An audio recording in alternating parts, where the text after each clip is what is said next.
दोस्तों, जिंदगी में अक्सर हम सोचते रह जाते हैं, जाऊं या न जाऊं, बोलूं या न बोलूं, आगे बढ़ूं या रुक जाऊं। पर क्या आप जानते हैं कि महात्मा बुद्ध ने 7 ऐसी जगहें बताई हैं जहां कभी सोचने की जरूरत ही नहीं, वहां बिना बुलाए भी तुरंत पहुंच जाना चाहिए। ये 7 जगहें ही इंसान की सोच बदल देती हैं, रिश्तों को जोड़ देती हैं और जीवन को आसान बना देती हैं। आज हम इन्हीं 7 जगहों पर विस्तार से बात करेंगे और हर बिंदु आपके जीवन को नए दृष्टिकोण से रोशन करेगा।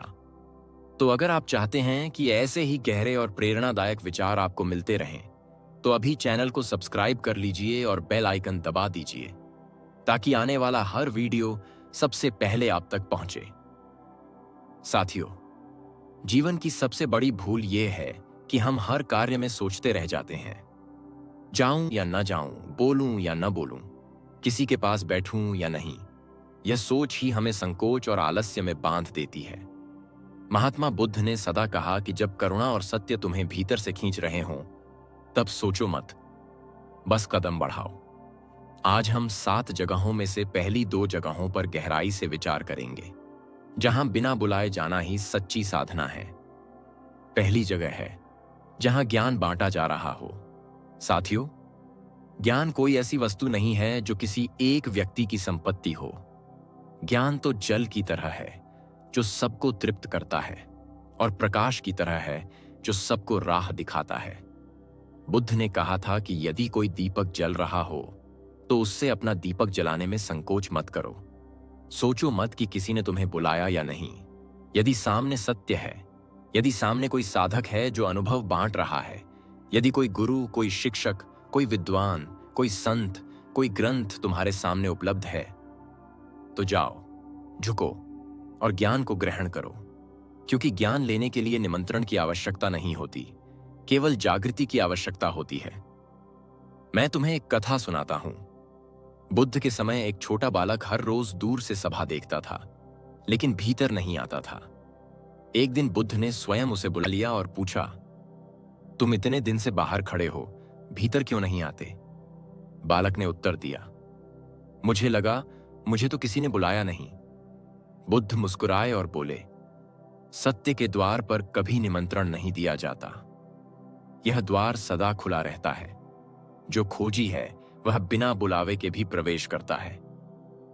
मित्रों, यही शिक्षा है। यदि तुम सोचते रहोगे कि कब कोई बुलाएगा, कब कोई कहेगा कि आओ, तब तुम जीवन की सबसे बड़ी निधि से वंचित रह जाओगे। ज्ञान का संसार ऐसा है कि यदि तुमने एक शब्द भी समझ लिया तो जीवन का मार्ग बदल सकता है। यही कारण है कि पहली जगह जहां तुम्हें बिना बुलाए जाना है वह है ज्ञान की सभा। चाहे वह स्कूल हो, चाहे पुस्तकालय हो, चाहे साधना का स्थल हो, चाहे किसी संत का प्रवचन हो, वहां तुम्हें संकोच नहीं करना चाहिए। बुद्ध कहते हैं, अज्ञान ही दुख का कारण है और ज्ञान ही मुक्ति का मार्ग है। इसलिए ज्ञान के द्वार पर प्रतीक्षा मत करो। अब दूसरी जगह पर आओ। वह जगह है जहां दुखी प्राणी रो रहा हो। मित्रों, जब कोई रोता है तो वह शब्दों से बुलावा नहीं देता, उसके आंसू ही पुकार होते हैं। अक्सर हम सोचते रहते हैं कि हमें किसने बुलाया, हमें क्यों जाना चाहिए, क्या हमारा वहां कोई काम है? पर महात्मा बुद्ध का कहना है कि करुणा का आह्वान बुलावे से भी बड़ा है। यदि तुम्हारे पास हृदय है, यदि तुम्हारे भीतर करुणा का प्रवाह है, तो दुखी की पुकार को सुनने के लिए कान नहीं, हृदय चाहिए। कल्पना करो, कोई व्यक्ति सड़क पर गिरा हुआ है, घायल है और चारों ओर लोग खड़े हैं। सब सोच रहे हैं कि कोई और मदद करेगा। परंतु जो व्यक्ति बिना बुलाए, बिना सोचे तुरंत आगे बढ़कर हाथ पकड़ लेता है, वही बुद्ध का सच्चा अनुयायी है। क्योंकि दुखी प्राणी को निमंत्रण देने की शक्ति नहीं होती, उसका रोना ही निमंत्रण है। बुद्ध ने कहा है, करुणा ही धर्म का हृदय है। एक घटना बुद्ध के जीवन की है। एक स्त्री अपने मृत बालक को गोद में लेकर रो रही थी। वह बुद्ध के पास पहुंची और कहा, मेरे पुत्र को जीवन दो। बुद्ध ने कहा, यदि तुम एक ऐसा घर खोज लाओ जहां कभी कोई मरा ना हो, तो मैं तुम्हारे पुत्र को जीवन दे दूंगा। स्त्री पूरे गांव में गई, हर घर से पूछा, पर हर घर में किसी न किसी की मृत्यु हो चुकी थी। तब वह स्त्री समझ गई कि दुख सबका साथी है। वह बुद्ध के चरणों में रोते हुए गिर पड़ी और बोली, अब मैं समझ गई, मेरा दुख अकेला नहीं है। यही करुणा का संदेश है। जब कोई दुख में हो तो तुम्हें बुलावे की प्रतीक्षा नहीं करनी चाहिए। सोचो, यदि तुम किसी दुखी के पास जाते हो तो तुम्हारी उपस्थिति ही उसके लिए दवा बन जाती है। कभी कभी शब्दों से अधिक मौन सहारा देता है। बुद्ध का कहना था, यदि तुम किसी का दुख हल्का नहीं कर सकते तो कम से कम उसका दुख बढ़ाओ मत, और यदि अवसर मिले तो दुख कम करने का प्रयास अवश्य करो। यही कारण है कि दूसरी जगह जहां बिना बुलाए जाना चाहिए वह है दुखी प्राणी के पास। प्रिय साथियों, ये दोनों बिंदु हमें यही सिखाते हैं कि सोचते मत रहो। जीवन बहुत छोटा है और अवसर पल भर में खो जाते हैं। जहां ज्ञान है वहां जाओ, जहां दुख है वहां जाओ। यही जागृति है, यही धर्म है। प्रिय साथियों, हमने भाग 1 में सीखा कि बिना बुलाए हमें 2 जगहों पर जरूर जाना चाहिए, जहां ज्ञान बांटा जा रहा हो और जहां कोई दुखी हो। अब हम उन 3 स्थानों पर विचार करेंगे जो हमारे जीवन की नींव को और मजबूत करते हैं। तीसरी जगह है जहां भलाई का कार्य हो रहा हो। साथियों, संसार में अच्छे काम अक्सर चुपचाप होते हैं। जब बुराई होती है तो उसका शोर चारों ओर फैलता है, लेकिन जब भलाई होती है तो उसका प्रकाश धीरे धीरे फैलता है। परंतु यही प्रकाश अंधेरे को मिटाता है। महात्मा बुद्ध ने कहा है, सत्य और भलाई का कार्य चाहे छोटा हो, पर उसका प्रभाव अनंत होता है। यदि कहीं कोई वृक्ष लगाया जा रहा है, यदि कहीं गरीबों को भोजन कराया जा रहा है, यदि कहीं किसी बीमार की सेवा हो रही है, यदि कहीं शिक्षा का दीप जलाया जा रहा है, तो वहां जाने में देर मत करो। सोचो मत कि तुम्हें बुलाया गया है या नहीं। भलाई के कार्य में शामिल होना स्वयं अपने जीवन को पवित्र करना है। एक बार बुद्ध के शिष्य आनंद ने पूछा, भंते, हमें कैसे पता चले कि कौन सा कार्य धर्म का है और कौन सा नहीं? बुद्ध ने उत्तर दिया, जहां करुणा है, जहां लोभ नहीं है, जहां स्वार्थ नहीं है, वही कार्य धर्म का है, और ऐसे हर कार्य में तुम्हें सम्मिलित होना चाहिए।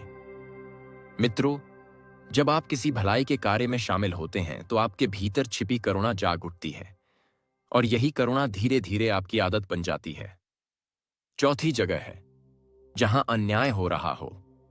यह जगह बहुत कठिन है, क्योंकि अन्याय के सामने खड़े होने के लिए साहस चाहिए। अधिकतर लोग सोचते रहते हैं कि हमें किसने बुलाया, किसने हमें कहा कि हम हस्तक्षेप करें। पर महात्मा बुद्ध का स्पष्ट संदेश है, असत्य को सहना भी उतना ही पाप है जितना असत्य को करना। यदि तुम अन्याय देखते हो और चुप रहते हो तो तुम भी उस अन्याय के सहभागी हो जाते हो।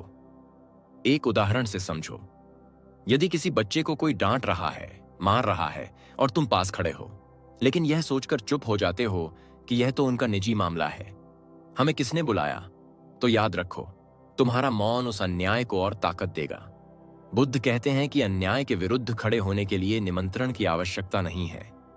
वहां तुम्हें बिना बुलाए पहुंच जाना चाहिए, क्योंकि अन्याय का अंत केवल साहस से होता है। बुद्ध के समय एक घटना प्रसिद्ध है। एक राजा अपने प्रजा पर अत्याचार करता था। बुद्ध ने उसे सीधे जाकर कहा, राजन, अन्याय का फल केवल दुहक है। यदि तुमने इसे रोका नहीं तो तुम्हारा राज्य टिक नहीं पाएगा। उस समय बहुत लोग सोच रहे थे कि राजा को कौन समझाएगा, पर बुद्ध ने निमंत्रण का इंतजार नहीं किया। वे स्वयं गए और सत्य कहा। यही साहस धर्म की पहचान है। अब 5वीं जगह पर आते हैं, जहां कोई अकेला हो। साथियों, अकेलापन सबसे गहरा दुहक है।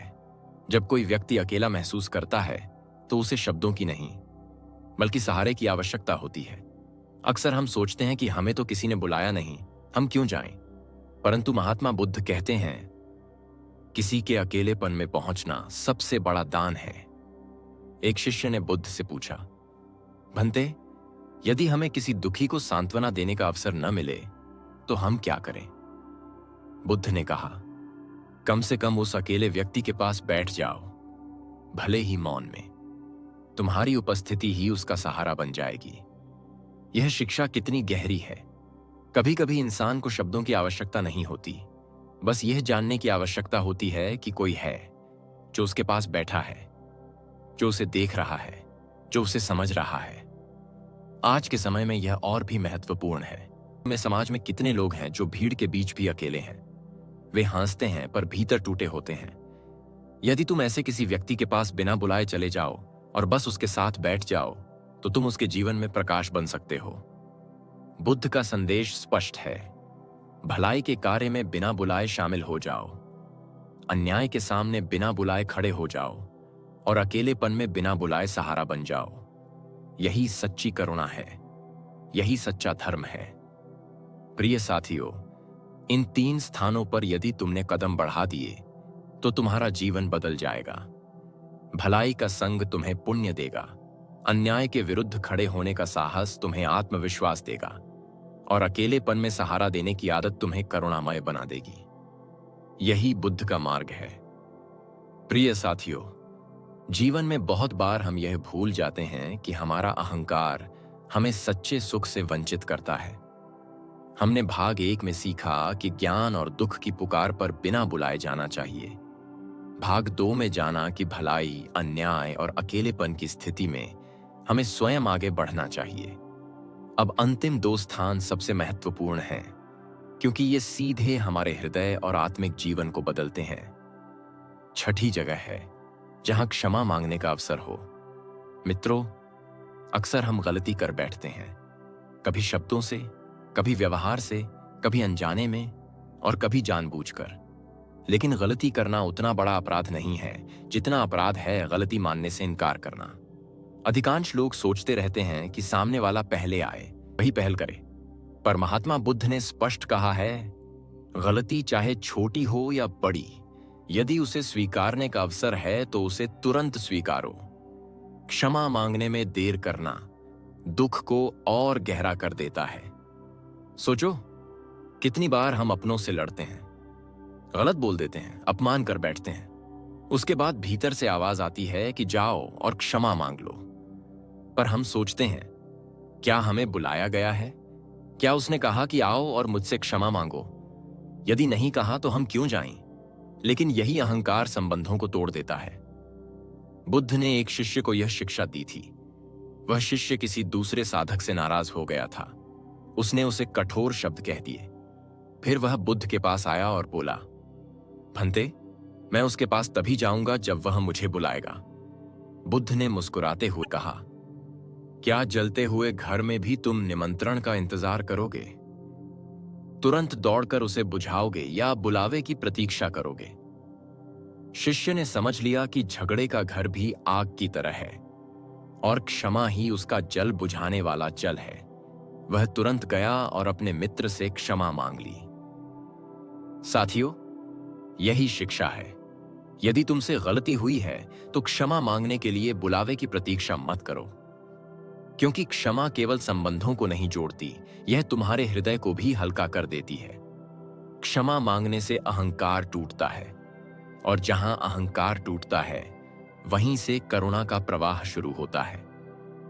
अब 7वीं और अंतिम जगह है जहां ध्यान का अवसर हो। यह स्थान सबसे गहरा है। महात्मा बुद्ध का पूरा जीवन ध्यान की महत्ता को जगाने के लिए ही समर्पित था। बुद्ध कहते हैं, ध्यान ही जीवन का सबसे बड़ा उत्सव है।